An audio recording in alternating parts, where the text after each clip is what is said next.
Welcome to virtual debate number 6.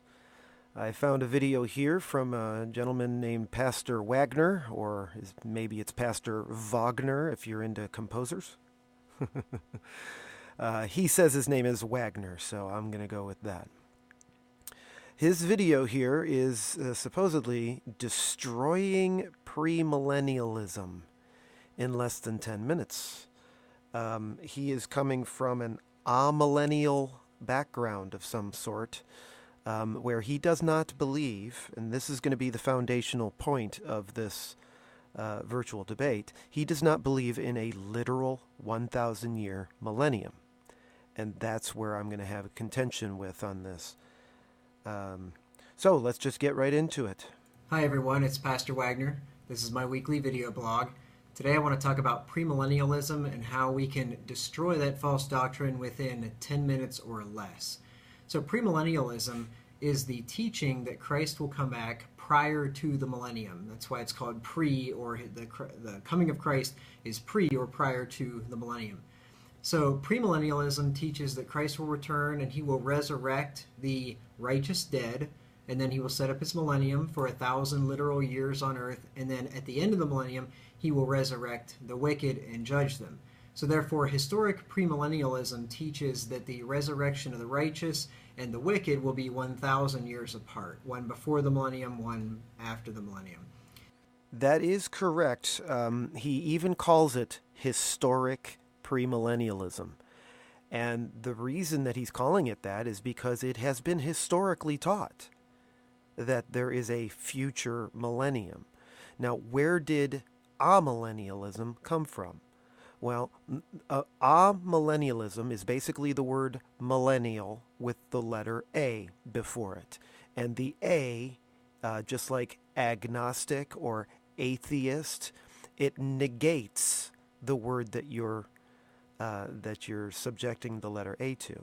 So millennialism is belief in the millennium. Amillennialism is a belief that there isn't a literal millennium. Atheism is the belief that there is no theism. See how that works? The letter A at the beginning is what it negates the word. So amillennialists teach and believe that there is no literal 1,000-year millennium. It's just an allegory. It's just a picture. It's a type. It's whatever they want to call it. But it's not literal. And that's where amillennialism comes from. That's where this guy is coming from. And I think I can show you that it is going to be a literal 1,000 years. I'm going to save that part of it for the end here. So we're going to keep going with his teaching. Dispensational premillennialism teaches that Christ will come back 7 years prior to setting up the millennium with the so-called rapture, and he'll resurrect the righteous dead, and then 7 years later he'll return to set up his millennium on earth, and then 1,000 years after that he will resurrect the wicked dead and judge them. So therefore dispensational premillennialism would teach that there is 1,007 years between the resurrection of the righteous and the wicked. So there would be two resurrections in both of those systems. Okay, I agree with him here that he is denouncing dispensational premillennialism. But that's the thing, is that the dispensationalists have things wrong regarding millennialism. They do believe in a future 1,000-year reign of Christ. They're correct about that part. But them putting a 7-year tribulation period before the millennium and the rapture happens at the beginning of that 7-year, all of that is false. That's not true. So he's absolutely correct that dispensationalism is false. But by taking that and then saying that premillennialism is also false because the dispensationalists are wrong, that's jumping to a false conclusion. One of the good things about the history of dispensationalism is that it brought back the truth of premillennialism. That's probably the only good thing that came out of it, because the church back then, during the Roman Catholic time period, was very much in this amillennial state of mind. They didn't believe in a literal 1,000 years of Christ because they didn't understand the chronology of Revelation yet. And more than 1,000 years had expired, of course, had passed by. It was already past the year 1,000, and they didn't understand where they were in the chronology. So they started allegorizing stuff instead. And they said, it's not a literal 1,000 years, it's allegorical. And then they start twisting that stuff into all sorts of weird stuff. So he's right. Dispensationalism, false. Premillennialism, he has yet to disprove that. Now, the foundation of both of these false doctrines can be destroyed by the simple fact that the Bible teaches that there is one resurrection of the just and unjust at the last day, at the end of the world. Okay, that's where he's going to say here is he's going to go into some verses that talk about at the last day. I'm going to agree with him on those. He's going to talk about the end of the world. I'm going to agree with those two, but the problem is his chronology puts the end of the world in the wrong place for him. By saying that this stuff isn't this stuff is not after the millennium. That's the point. The last day and the end of the world, biblically speaking, come before the millennium starts. And that's where his error is, because he's going to try and put those after the millennium. Give you the verses. In Acts 24 and verse 15, Paul says, "And have hope toward God, which they themselves also allow, that there shall be a resurrection of the dead, both of the just and the unjust." So there will be one resurrection of the dead, both of the just and unjust. So the just and the unjust get resurrected at the same time. There's only one resurrection. Okay, let's look at that. This is the verse that he is looking at. We're in Acts chapter, what did he say, 24? And have hope toward God, which they themselves also allow, that there shall be a resurrection of the dead, both of the just and unjust. Now, that sure does make it sound like there is a singular resurrection of the dead, and there's only one, and there's only possibly one, and thus saith the Lord, right? Well, that doesn't have to be read that way. There can be a resurrection of the dead and still be more than one occurrences of this resurrection of the dead. Here we are in the book of Revelation. This is Revelation chapter 20, and this is the one that is talking about the millennium. And it clearly says here that this is the first resurrection. And when, let's see, this is the first resurrection, hath no part of the first, and on such the second death has no power. Okay, that's important. Okay, when the 1,000 years are expired, so after the 1,000 years, and then we go down here to the rest of the chapter, it starts talking about that second death. This is the second death. So the second death comes after the millennium. And so and if you read through this whole thing, it talks about how the sea gave up the dead, and death and hell were delivered up to the dead which were in them. This is the second resurrection. It doesn't use the word resurrection down here in this part of the chapter. It doesn't have to. It can be inferred. It can be figured out. It takes discernment, if you will. Okay, so when I read this chapter, Revelation 20, talking about the millennium, 1,000 years, it sure sounds to me like there's a resurrection before the millennium begins, then there's this period of 1,000 years, and then when the 1,000 years are expired, later on here, It comes down to where the resurrection of the evil happens. And that is the second death. Actually, that's not the second death. The second death is when the resurrection of the evil people, after the millennium happened, then those evil people get judged. And that's what's being discussed here. And those people get judged, and those people, after their judgment, get tossed into the lake of fire. That's the second death, which happens after the second resurrection. Let's put it that way. Okay, let's go back to Pastor Wagner here. John 5:28 and 29. Jesus said, "Marvel not at this, for the hour is coming, in the which all that are in the grave shall hear his voice." Notice that, all that are in the graves. Not just the wicked, not just the righteous, but all that are in the graves.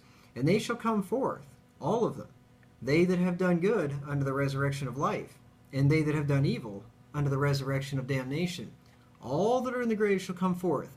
One group goes to the resurrection of life, they go to heaven. The other goes to the resurrection of damnation, they go to hell, the lake of fire. Okay, first of all, I want to point out, he just said they go to hell, they go to the lake of fire. Hell is not the lake of fire. They are two separate things. I hope he understands that. He might not. I'm not sure. This is the only teaching from this man that I've ever listened to. So I don't know any of his other stances on anything. But when I hear him say they go to hell, they go to the lake of fire, that makes it sound to me like he thinks they're the same thing. And they are not, because this clearly says that death and hell were cast into the lake of fire. This is the second death. Okay, so they are two separate things. That was a separate issue, though. He was quoting from this section right here, "Marvel not at this, for the hour is coming, the hour is coming, in the which that all are in the graves shall hear his voice." And he makes a big deal about, see, it's all that are in the graves, okay? "And shall come forth they that have done good unto the resurrection of life, and they that have done evil unto the resurrection of damnation." Now, just that right there sure makes it sound to me like there's two resurrections. The resurrection of life and the resurrection of damnation. Sure sounds like two of them. Now, whether they happen both at the same time or not is a different issue, and he's going to make it sound like the hour is coming has to be talking about one singular time period where both of those resurrections happen.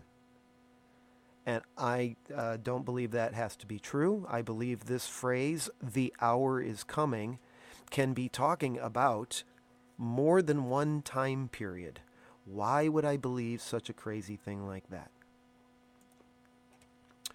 The word for hour in Greek is this word, hora, whatever. It looks like hour to me, so I get it, okay? But look, here it's being used for the word time. That's because the word in Greek actually just basically means the time. Back then, they didn't use the word hour exactly the same way that we think today of the word hour. We think today of the word hour as 60 minutes, and each one of those 60 minutes is comprised of 60 seconds, and that's an hour.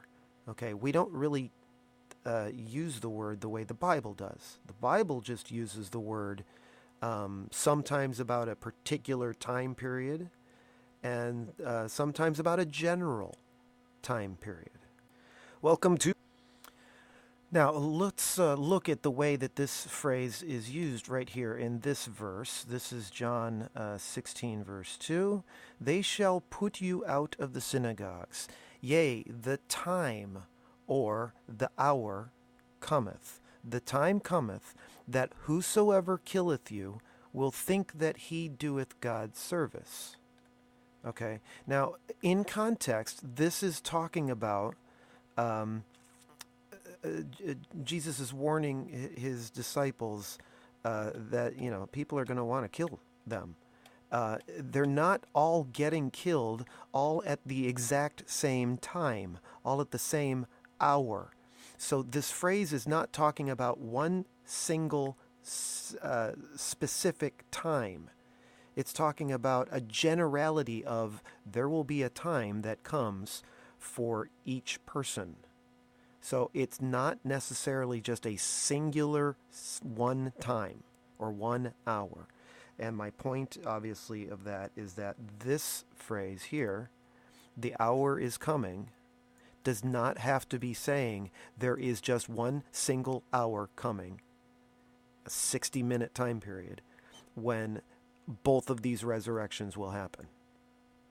In a way, this will say, for the hours are coming when this resurrection will happen, and a different hour when this resurrection will happen. It could be saying that, and I'm not breaking scripture by adding an S there, just to get the point across of the context. The hour is coming doesn't have to be talking about both of these being the exact same moment in time. All right. I could get a little deeper, too, into this by looking at the punctuation. For the hour is coming in which all that are in the grave shall hear his voice and shall come forth. Semicolon. That means something. After that, it tells us, they that have done good unto the resurrection of life.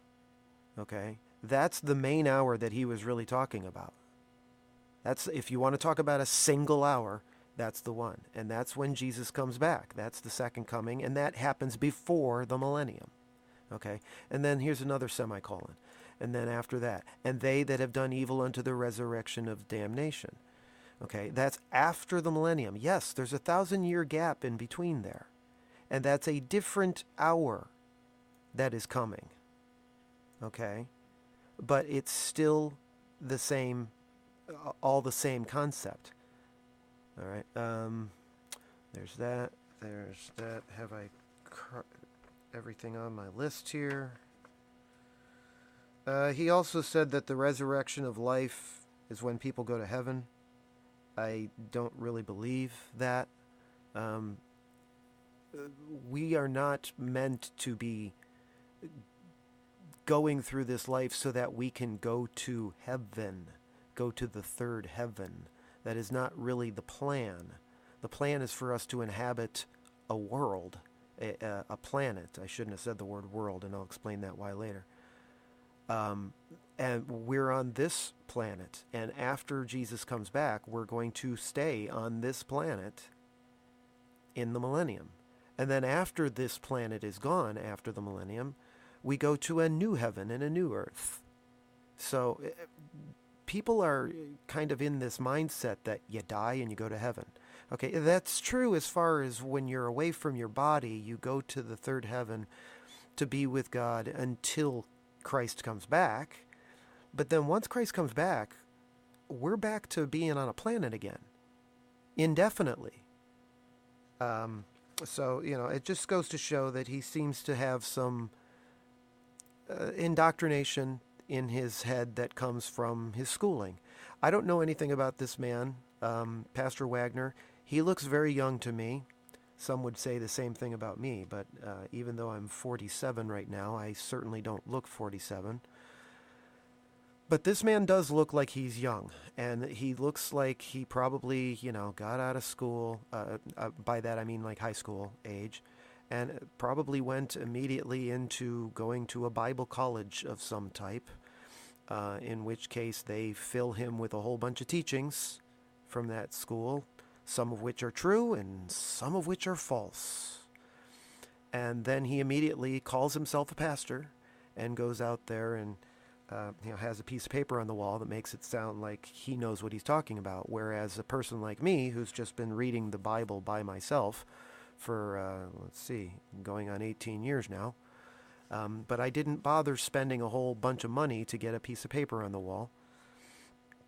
somebody will look at me and say, well, he doesn't know what he's saying because he's not ordained as a pastor.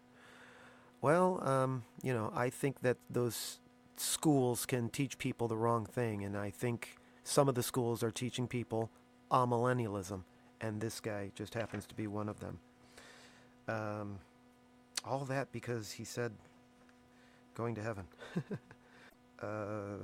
Okay, the hour is coming. One more thing I wanted to say about that. The hour, it's an interesting thing that I noticed about the word hour. You don't find the word hour in Hebrew.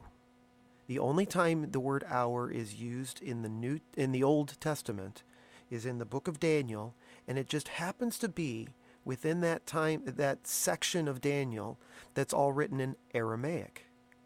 I find that interesting. The Hebrews didn't use the word hour. The Aramaics did, and the Aramaics were the Babylonians. The Babylonians are the people that came up with the concept of 360 degrees within a circle, and 60 seconds within a minute, and 60 minutes within an hour, and all of that type of stuff. So I just found that interesting. I thought you might find that interesting too. Let's get back to Pastor Wagner. And this happens on the last day. Look at John 11 and verse 24. Martha saith unto him, I know that he shall rise again in the resurrection at the last day. Talking about her brother Lazarus who had died. But Martha knew that the resurrection was at the last day. Jesus himself said in John 6:39, And this is the Father's will which hath sent me, that of all which he hath given me, I should lose nothing, and should raise it up again at the last day. See, the resurrection's at the last day. Now, these other schemes teach that the resurrection of the righteous, which Jesus is talking about here, the ones that he shouldn't lose any, they teach the resurrection of the righteous is 1,000 years or 1,007 years before the last day. But Jesus said he'd raise them up at the last day, the end of the world. John 6:40. And this is the will of him that sent me, that every one which seeth the Son and believeth on him may have everlasting life, and I will raise him up at the last day. Okay, the last day. His whole argument here is assuming that the last day is after the millennium, that the millennium is part of the chronology that includes this last day. My contention is that when Jesus returns, that is the last day of this world. Okay, it's linked to the concept of a world, and I'm going to get into the world after his next segment here. At the end of this world, which is any day now, when Jesus comes back. Actually, it's a few years away, but at the end of this world, that will be the last day of this world, and that's when Jesus comes back. And then, after that, there will be a millennial reign, and that will be a different world, and we'll get into the word world in a little bit here. His mistake here is that assuming that the last day is talking about after the millennium is finished. I can get that mistake. I understand where that comes from, because you would think that, well, the last day's got to be the very, very, very last day. And so somebody might get on me about, well, then you're not taking it literally enough. Well, that's because we're looking at the word world here first. And so let's continue on. Now, Jesus taught a couple of parables in which he showed that the righteous and the wicked would live together on the earth until the end of the world.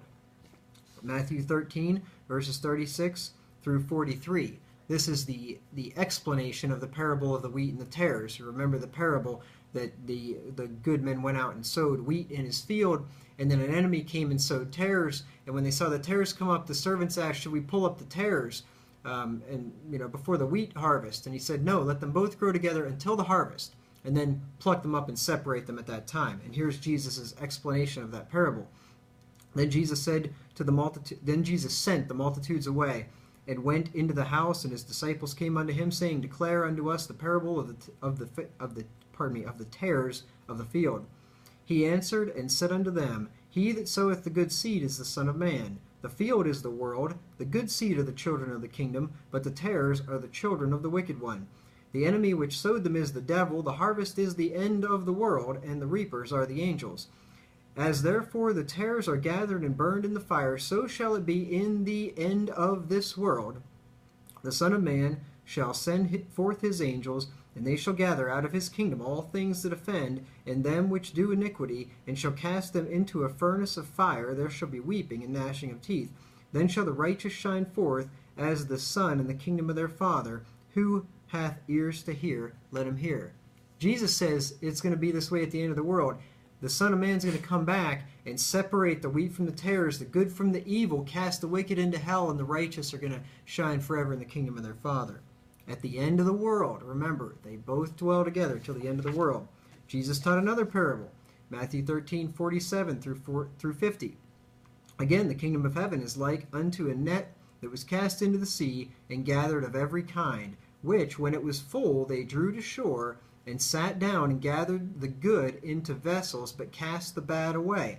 So shall it be at the end of the world.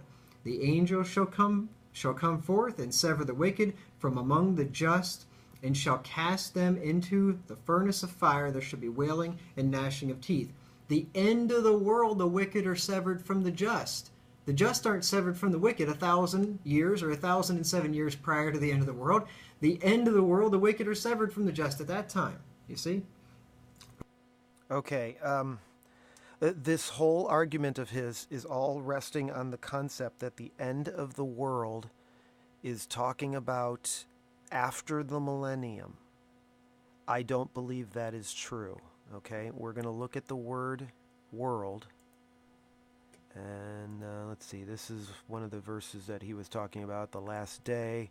And then in John chapter 6, that I should raise him up at the last day, And then he starts going into this, the world thing. Now, here is a Strong's concept, their definitions of what this Greek word, the word is cosmos. And it generally always gets translated as the word world. And here's what I believe the word world in Greek really means. The inhabitants of the earth, men, the human family. Okay, I believe that's really the best definition for the word world. I have various reasons that I don't want to rabbit trail on of why I believe that this word pertains to other doctrines too. But my point is, when Jesus comes back before the millennium, that will be the end of the human population of the planet, also known as the end of the world, the end of the human population. Because once Jesus comes back, he's going to destroy all the wicked, and then we get to reign on earth. And we're no longer really humans after that, because we get resurrected into angelic bodies. Therefore, we're no longer really men. We're no longer really humans anymore. That is the end of the world. The world is the human population. Okay, so the millennium is a new world, if you will. It's a population of angels, really. So I don't believe that the argument of the end of the world proves that it has to be after the millennium. I don't think that's true. The end of the world and the last day, biblically, come before the millennium starts.